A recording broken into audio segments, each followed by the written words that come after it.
Assalomu alaykum aziz do'stlar, aka-ukalar. Xudo xolisa ishlarimizni boshladik.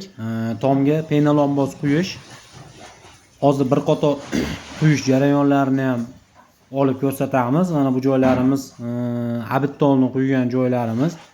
Ko'rishlaringiz mumkin. Bemalol suvda odam yursa bo'ladi. Hozir Andijondamiz, Xo'jaoboddamiz.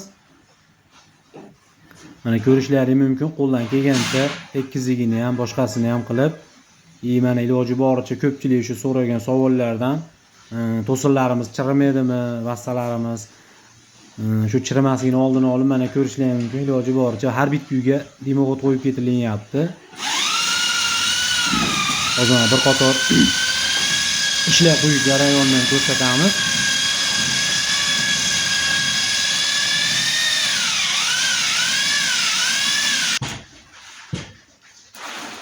Mana ko'rishingiz mumkin, xuddi shunday holatda quyilaveradi. Birinchi quyilganda shunaqa suyuq bo'ladi. Keyin bu 5 minutda qatiydi. Qurishi shu 20 kun, 1 oyga boradi. Mana ko'rishingiz mumkin, shunday holatda quyilaveradi. O'zi past badan joyiga o'zi bemalol oqib yetib boraveradi.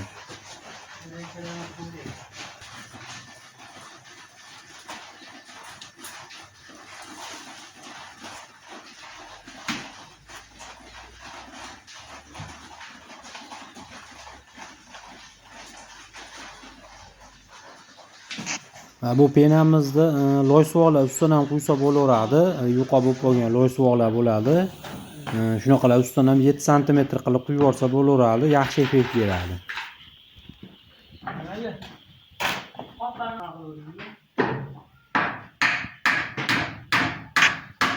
Ko'pchilik so'rayapti, yorilib ketmaydimi deb. Tagida agar vassasi yaxshi holatda bo'lsa, xudo xolasa biz quygandan so'ng ham yorilmaydi, hech bola bo'lmaydi. Hamma narsa ham tagiga bog'liq. Tagida vassalar yaxshi holatda qoqilgan bo'lishi kerak. Keyin mana tagiga xuddi shunday materialni yozib, ustidan quyib ketaveramiz. Bunga kardon, qami shunaqa narsalar kerak emas. O'zi 10 sm quyilsa, o'sha hammasini vazifasini bajarib beradi. Izolyatsiyani yaxshi ushlab beradi. Mana ko'rishlaringiz mumkin, xuddi shunday holatda qoladi, shunday holatda qatiydi. Tomga pena qudirmoqchi bo'lganlar shu ekranda nomerlarga aloqaga chiqaverasizlar. Xudo xolasa O'zbekiston bo'ylab xizmatdamiz.